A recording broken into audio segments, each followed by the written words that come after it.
तो साथियों, मैं आपके सामने एक परिस्थिति रखना चाहूंगा। जरा सोचिए कि आप सोमवार की सुबह अपने दफ्तर में कुछ काम कर रहे हैं अपने लैपटॉप पर, और उसी बीच आपको ऐसा महसूस होता है कि कोई व्यक्ति आपके पीछे खड़ा है और आप क्या कर रहे हैं ये देखने की कोशिश कर रहा है। आप जब मुड़कर देखते हैं तो आपको पता चलता है कि भाई ये तो मेरा अपना बॉस है, जो देखने की कोशिश कर रहा है कि मैं काम कर रहा हूं कि नहीं कर रहा हूं, ठीक से कर रहा हूं कि नहीं कर रहा हूं। ये उन परिस्थितियों में से है जो शायद किसी को पसंद नहीं आता, लेकिन ऐसी परिस्थितियां हम सबके साथ होती हैं और कई कंपनियों में होती हैं दुनिया भर में। ये जो परिस्थिति आपके साथ इस वक्त हुई, इस आप बीतू के कहते हैं सूक्ष्म प्रबंधन, यानी माइक्रो मैनेजमेंट। अब ये माइक्रो मैनेजमेंट वो चीज है जहां पर आपका बॉस या फिर आपके लीडर आपकी हर हरकत पर बिल्कुल गिद्ध की तरह ध्यान रखते हैं। कई बार माइक्रो मैनेजमेंट के कारण कंपनियों में बहुत सारी तकलीफें आ सकती हैं। तो आज हम इन्हीं तकलीफों के बारे में जायजा लेंगे और ये भी जानने की कोशिश करेंगे कि इस माइक्रो मैनेजमेंट से छुटकारा कैसे पाया जाए, क्या कर सकते हैं हम ताकि हम इसके शिकार न बने। लेकिन सबसे पहले ये जानते हैं कि माइक्रो मैनेजमेंट की वजह से क्या नुकसान पहुंच सकता है आपको या फिर आपकी कंपनी को।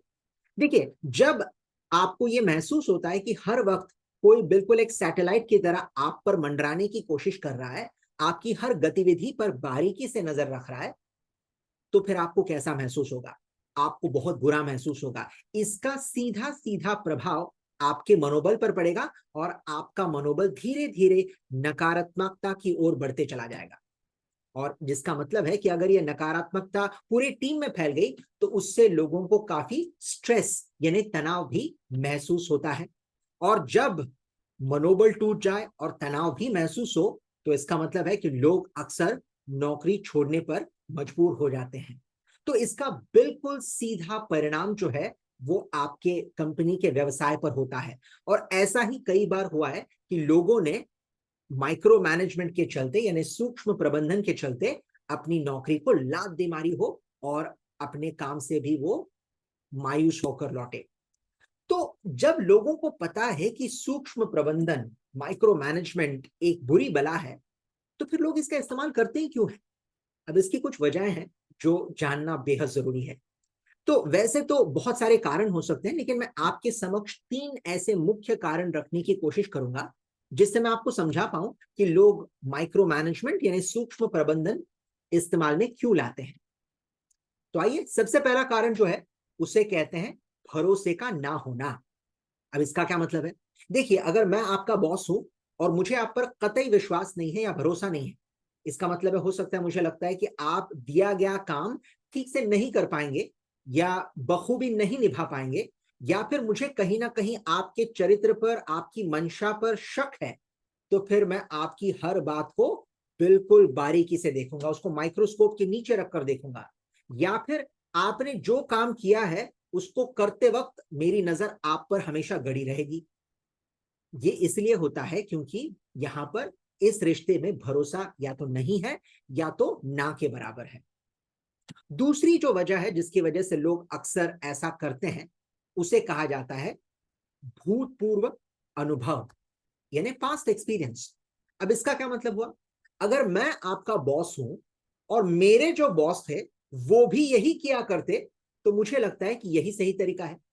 जैसे अगर किसी बहू को उसकी सास ने तकलीफ दी हो, तो बहू को भी लगने लगता है कि भाई सास का तो यही कर्तव्य होता है कि बहू को तकलीफ दिया जाए।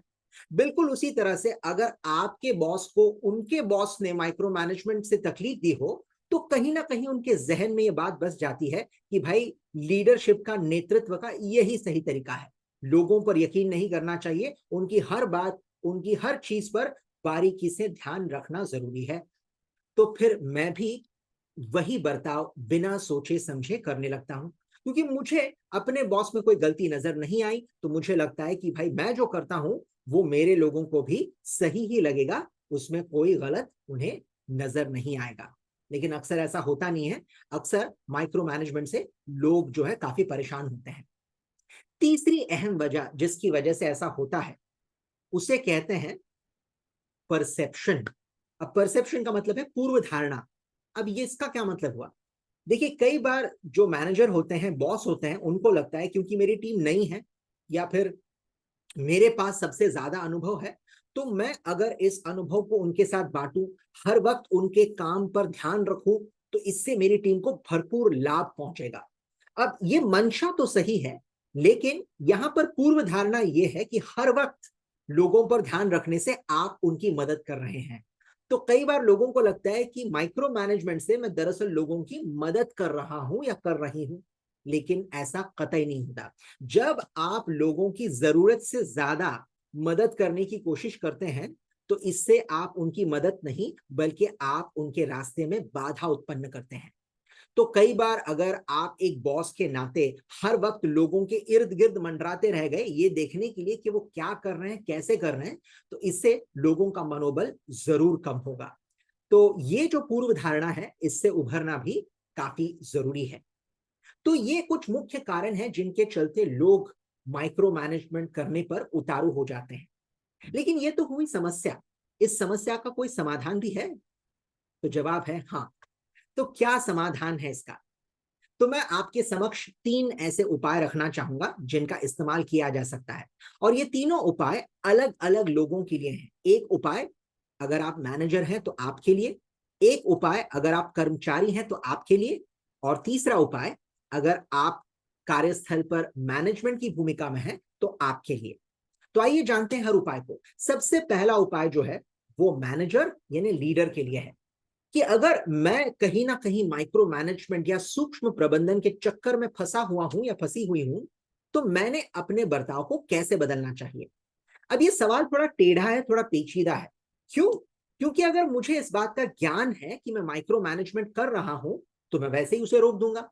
लेकिन अक्सर होता यह है कि मुझे इस बात का एहसास तक नहीं होता कि मैं सूक्ष्म प्रबंधन इस्तेमाल कर रहा हूं या कर रही हूं। तो फिर कैसे पता चलेगा? अब यही जरूरत होती है प्रतिक्रिया की, यानी फीडबैक की। तो जब कभी आप अपने कर्मचारियों से बातचीत करें और उन्हें प्रतिक्रिया दें, उसके साथ साथ आप उनकी भी प्रतिक्रिया लें कि भाई आपको मेरे जो नेतृत्व की शैली है उसमें कोई कमी नजर आती है। क्या कभी आपको ऐसा महसूस होता है कि मैं जरूरत से ज्यादा ही आपके काम पर ध्यान देता हूं, या कभी आपको ऐसा महसूस होता है कि मैं आपको स्वतंत्रता से काम करने के लिए मौका ही नहीं देता? अब इन सवालों का कहीं ना कहीं अगर हाँ में आपको जवाब मिले, तो आपकी दिमाग की घंटी बज जानी चाहिए। इसका मतलब है कि आप कहीं ना कहीं जाने अनजाने में सूक्ष्म प्रबंधन इस्तेमाल में ला रहे हैं, यानी माइक्रो मैनेजर बन रहे हैं। तो तुरंत आप उस पर कार्रवाई कर सकते हैं। तो अगर आपको जवाब ना मिले तो खुश रहिए, लेकिन अगर जवाब हाँ मिले तब भी खुश रहिए कि किसी ना किसी बताने की हिम्मत की। लेकिन हाँ, ये जरूर याद रखना कि प्रतिक्रिया लेते वक्त सामने वाले के मन में कोई झिझक ना हो। अगर आप उसे डरा धमकाकर उसकी प्रतिक्रिया लेने की कोशिश करेंगे, तो हो सकता है कि लोग आपको सच्चाई से महरूम रखें और आप मन ही मन खुश हो, लेकिन दरअसल सच्चाई कुछ और ही हो। तो ऐसा न होने पाए तो लोगों की प्रतिक्रिया जरूर लीजिएगा। दूसरी चीज, अगर आप एक कर्मचारी हैं और आपके साथ ऐसा व्यवहार आपके बॉस का हो रहा है, तब आप क्या करें? तो भाई कई बार होता ऐसे है कि जब हमारे साथ कोई सूक्ष्म प्रतिबंध सूक्ष्मता से इस तरह से काम करने की कोशिश करता है कि हर वक्त हमारे ऊपर सूक्ष्म प्रबंधन का जो जाल है वो फैला कर रखा है, तो हम क्या करते हैं, हम पूरी दुनिया को जाकर बोलते हैं, अपने दोस्तों को, अपने साथियों को, कई बार अपनी टीम के बाहर के लोगों को। तो ऐसा करने की बजाय आप उस व्यक्ति से बात करें जिससे बात करने की सबसे ज्यादा आवश्यकता है। कौन है वो व्यक्ति? जी हाँ, आपका अपना बॉस। अब क्या यह वार्तालाप करना आसान होगा? कतई नहीं। लेकिन यह बातचीत किए बिना आप इस दुष्ट चक्र को तोड़ नहीं सकते। तो आपको बातचीत करनी पड़ेगी। आपको कहना पड़ेगा, सर वैसे तो आप मेरी मदद करने की पुरजोर कोशिश करते हैं और इस बात के लिए मैं आपका धन्यवाद करता हूं, लेकिन कई बार सर मुझे ऐसा प्रतीत होता है कि आप जब बहुत ज्यादा वक्त मुझ पर बिताते हैं या फिर आप मुझसे बहुत ज्यादा सवाल पूछते हैं मेरे काम को लेकर, तो मुझे एहसास होने लगता है कि शायद आपको मुझ पर पूरा भरोसा नहीं है। तो मैं आपसे जानना चाहूंगा कि इस बात से उभरने के लिए, इस मुश्किल से उभरने के लिए हम दोनों मिलकर क्या कर सकते हैं? अब जब तक आप खुलकर ये सवाल जवाब नहीं करेंगे, तब तक आप इस मुसीबत से छुटकारा नहीं पा सकते। क्या ऐसा कहने से आपकी मुसीबत पूरी तरह से खत्म हो जाएगी? शायद नहीं, लेकिन उस दिशा में आपने अपनी तरफ से पहला कदम उठा लिया है, जो मेरे ख्याल से बहुत ज्यादा कारगर है। तो सूक्ष्म प्रबंधन को अगर आपको तोड़ना है तो उसके लिए आपको भी कहीं ना कहीं अपनी तरफ से पहल करनी पड़ेगी। तीसरी चीज, और ये तीसरी चीज है कंपनियों के लिए, कार्यस्थलों के लिए और मैनेजमेंट के लिए, कि आप कैसे माइक्रो मैनेजमेंट को कार्यस्थल पर रोक सकते हैं। सबसे पहली बात, अगर आपको इस बात की भनक पड़े कि किसी ना किसी टीम में माइक्रो मैनेजमेंट का इस्तेमाल हो रहा है उस टीम के नेतृत्व द्वारा, तो आप तुरंत उस पर कार्रवाई करें, तुरंत उस लीडर के साथ बातचीत करें ताकि आप उनको समझा सकें कि ये तरीका गलत है। उसी के साथ साथ कई बार आपको प्रतिक्रिया लेनी पड़ेगी अपने कर्मचारियों से, और ये प्रतिक्रिया जो है वो गुप्त तरीके से लेनी चाहिए ताकि लोग बेझिझक होकर अपनी राय सामने रख सके, ताकि आपको उससे पता चले कि क्या हमारी कंपनी में कहीं ना कहीं सूक्ष्म प्रबंधन यानी माइक्रो मैनेजमेंट का इस्तेमाल हो रहा है या नहीं। अगर नहीं हो रहा है तो अच्छी बात है, लेकिन अगर हो रहा है तो उस पर तुरंत कार्रवाई होना जरूरी है, ताकि हम एक ऐसे माहौल को बना सकें जहां पर लोग खुशी राजी काम कर पाए और अपने काम का लुत्फ भी उठा पाए। तो ये सारी चीजें हैं जिनका इस्तेमाल करते हुए हम इस पीड़ा से छुटकारा पा सकते हैं।